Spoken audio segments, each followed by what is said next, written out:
Everyone knows the Nativity story. God enters the world as a child, and 3 wise men cross the desert to worship him, guided by a star in the night sky. Right? Wrong. While the angels were singing lullabies, one man was sharpening knives, praying the child would die in its sleep. Herod, king of the Jews. He tried to murder Christmas before it could crawl. He failed. His downfall is more than history. It is a spiritual law etched into every heart. If you enjoy deep theological explorations, give this video a like and subscribe to the channel. Now, let's get on with it.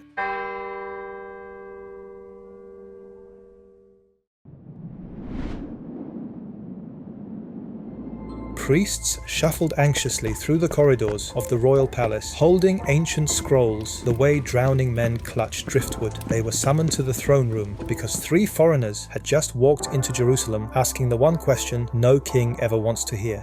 Where is the one who has been born King of the Jews? We saw his star when it rose and have come to worship him.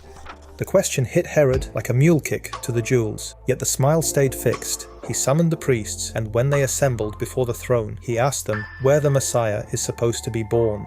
After whispering between themselves and rustling through the scrolls, Prophet Micah was quoted, "The Messiah was to be born in Bethlehem." Herod flicked a ringed hand, and the priests scattered like startled ravens. He then leaned toward the 3 travelers and whispered, "Go and search carefully for the child. As soon as you find him, report to me, so that I too may go and worship him." The words hung in the air like incense over an open grave. Herod had no more intention of kneeling than a wolf has of singing psalms. His intention was to kill the newborn Messiah.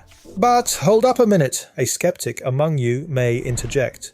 The prophets promised a Messiah for centuries, and the Psalms sang about him. Why does Herod, the king of the Jews, suddenly want to sabotage the tradition? Because Herod is not a Jew, not really. The 12 tribes of Israel descended from 12 sons of Jacob, but Herod is an Edomite, descended from Esau, Jacob's hairy brother, who traded his birthright for a bowl of lentil soup. Fast forward to the 2nd century BC, and the warlords of Judea steamroll Edom and force them to convert to Judaism at sword point. Suddenly, the whole clan is Jewish on paper.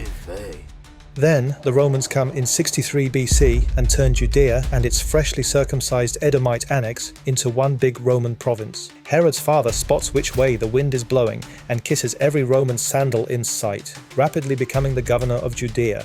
A decade later, Herod himself gets marched to the Roman Senate and handed the title King of the Jews, then shipped back to lord over Judea. So, when the 3 wise men tell Herod they're looking for King of the Jews, they expose him as an impostor and a false king. Moreover, with no connection to David's bloodline, there is nothing to connect Herod to the messianic prophecies. And deep down, Herod understood this. But here is what historical analysis cannot answer. If Herod truly believed in the prophecies, he would know that he couldn't stop the coming of the Messiah, and disbelief would give him no reason to kill the newborn, yet he rages and sharpens knives. Why is that? Because Herod isn't just a historical tyrant, he is the original squatter on the throne of your skull. The ego itself, that jittery little voice that always needs to be right, needs to be in charge and have the last word. That is Herod. The word of God is being born 5 miles down the road, and his first instinct is to kill it, because nothing must threaten the crown. Even the star that had summoned wanderers from half a world away was not visible to him, despite having all the holy men of Jerusalem at his disposal.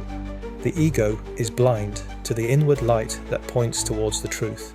But the 3 men from the east saw it just fine. And who are these 3 really? They are the pagan astrologers who charted the stars through the night sky. In the deeper sense, they are the relentless curiosity, intuition, and the intelligence that seeks meaning in the cosmic patterns.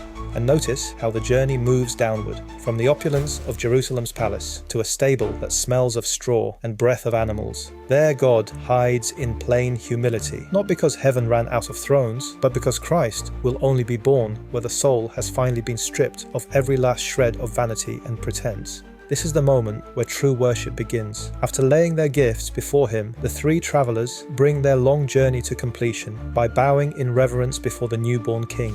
And having been warned in a dream not to go back to Herod, they return to their country by another route. Once the real king is born in your soul, you cannot crawl back to Herod's palace and pretend the crown still fits. The psyche has been permanently rewired by a single newborn who outranks every tyrant you ever installed on the throne. And so, the Bethlehem story ends, one false king dethroned forever, and the real king born in the emptiness of your soul. That is the Nativity, stripped of tinsel and lullabies.